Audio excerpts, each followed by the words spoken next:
In this video, I'm going to show you how to build a mega base in Minecraft, and even where I have screwed up in building a mega base. Since these things are pretty big and take a while to build, I kind of have this one, but to build a true mega base, there's a lot that goes into it. So getting right into the video, the first thing that you need for a mega base is storage. Here is my insane storage system that does every single block in the game. It's super nice, as you can see.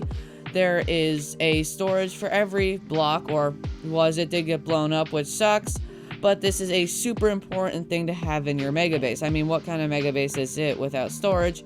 And if it's a mega base, it's gotta have the best storage in the game, which means an auto sorter for every single block out there, or just most of them. As you can see, it looks very good and it is very big. This one does have some downsides, so we can also learn from my mistakes in this video.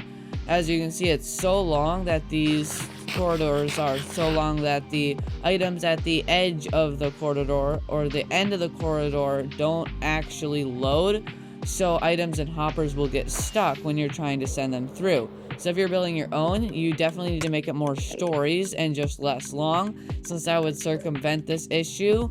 And another thing is you need to make it look pretty decent. As you can see, this one looks pretty good, but you can see, like, well, it's because I have Foxy, but the chests at the end are not loading, and nor are the hoppers. The hoppers are not ticking, which means that any items you hit when they get to that unloaded hopper, they're just gonna stop and sit there, and that sucks because stuff won't just sort on its own, and that's why you need to have them be shorter, and that's one of the things I messed up. Another thing that I didn't mess up, though, is looks. A storage system or an ultimate base, you're gonna, in theory, be spending a lot of time there, so you might as well take the time to make it look at least okay. No one wants to spend a lot of time in something that looks bad, so you definitely need to select a theme. I think this theme for this one's kind of just space, and that's really cool because I have a theme and then I designed something off of it, which allowed me to make something that looks decent with the help of another person that I play with. So yeah, it looks good, and that is two of the main elements and some of the important ones for a storage system. Now the third one is one that I messed up big time. You'll see a lot of YouTubers do this, and that's location.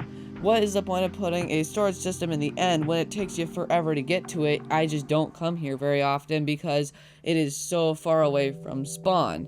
You're gonna want to put your storage system near where you're gonna go. So most worlds like mine have an industrial district where I just stick all my farms, and like stick your farms near this thing because then you can put your farm's output in your storage more easily, and chances are you'll be spending a lot of time around your farms, so you'll also be able to go there pretty easily. This allows you to use it more easily and not just stick stuff in a bunch of chests near your build site. Well, you're still going to do that, but not just stick stuff in overly complicated farms and leave it there until you stop playing the world. And another thing is commitment. You're going to need to be committed to a world to make a mega base because these things will take months, many months to design and build. I mean, this one by itself took like 3 months to design and build, and this isn't just a full mega base, this is just the storage. So if I was building a full mega base, I would expect it to take at least 4 or 5 months, maybe less if you play an insane amount or just skimp out on the other stuff. But yeah, you need to be very committed to a world to bother with making an entire mega base. Other than that, you can just build separate stuff if you're not planning on playing a world for super long. But I'm planning on playing this one for a while. I've already done 10,000. I'll do another 10,000. And that's why you should subscribe to my channel. Let's go. Transitions. I figured it out. And yeah, that's about it for the stuff in the end. Let's go show you some of the stuff in the overworld that's also important to a mega base, which I don't have in this storage base. So now that we're in the overworld, there's a couple other things.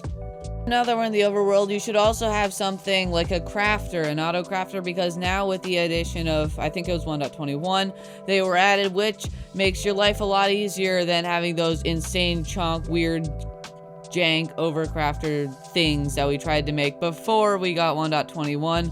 So you should definitely have one. It doesn't need to be like a super complicated one like this one here. It can just be a simple one.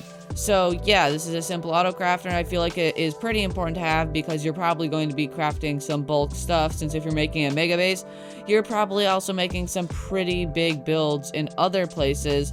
So this would just help. Like, let's say you need to craft up like 17 shulker boxes or like 60 shulker boxes of deep slate tiles, which I did by hand. And that took me like an hour and a half, but I could just set it to go on an auto crafter. It'd take like twice as long, but I could go do other stuff during that. Also, it doesn't need to incorporate a bunch of farms, since now that's just like your entire world in one build, but it should have some simple stuff like a potions brewer. Again, doesn't need to be a super complicated one. I have a pretty simple one and I occasionally use it, but it's just an ease of life. I need to make a potion. I can now make a potion. Easy peasy with just like a couple button clicks. It makes your life way easier. So yeah, you should just have some of these like machines that automate some stuff for you, like potion brewing, auto crafters, and obviously storage. You could also have some other stuff like villager trading halls, but that one's a bit controversial, so I'll talk about it a bit later. So now let's go on to other things that you may need. Like I said earlier, you may want to have a villager trading hall, but that one can be kind of controversial. This is mainly because villagers take up a lot of room, so I like to build a separate building. That's what this massive house over here is for, because again, villagers take up a lot of room and you don't want everything to be in one place, since if you're playing a multiplayer, you don't want one thing to get griefed and everything's gone, since that's not good. Whoa, I was in a weird sprint state there. So I personally like having mine separate. Oh, that's me. You should subscribe because that was there. I didn't plant that. I totally didn't plant that. Yeah, go subscribe. Anyway, super cool, and let's go on to some other elements. The next element is obviously location. I've already kind of talked about this, but you need to have it in a good spot, because if it's in a place you'll never go, you're never going to end up using it. And if it looks ugly, you're also never going to end up using it because it doesn't look very good. So stuff like that might seem little isn't super important. So that's why I wouldn't ever build it in the end, because as you saw with mine, I rarely use it and it's in the end. So yeah, it sucks because I spent a lot of time on that. I would do it again, but I just wouldn't put something so important like part of a mega base there. And that's because, again, because it's in the end, it is pretty hard to get to. Therefore, it's not usually worth it to go there. Therefore, you're not going to really use it. But with that, that's about it for mega bases. Now let's talk about how to build a mega base, since you can't just go out there and start placing blocks. I can assure you that's not going to go well. And also, it takes longer to break a block in creative than it does in survival. So obviously, to build a mega base, you're going to need what's called a creative test world. These are worlds, or if you play with friends, you can use servers like Aternos that don't have to be super performant. They just have to get the job done, and you can use these to design entire mega bases, and that's what I use when I'm designing anything. So let's go check this out. This video is not sponsored by Aternos, so just letting you know they're a super easy one to use, though, because they're simple. So here is a storage system thing that I'm working on. I'm not exactly sure who designed it, but I knew it wasn't I know it's not us. And we're adding stuff. We have a door system like that. You can see it over there. We're gonna have a crafter and a potions brewer along with an auto smelter. Auto smelters are also good, but as you can see, there's a lot going on in this world. It's super flat, and if you look down there, you can see there is a door, and then down there is a prototype of the door and a bunch of different components of it. Same with the storage system over there. You can see there's prototypes and components, or us just figuring out how to link them together, since I'm almost positive we didn't actually build this one. So yeah, that's about it for this video. If you guys enjoyed, please subscribe, and I'll see you guys in the next one. Goodbye.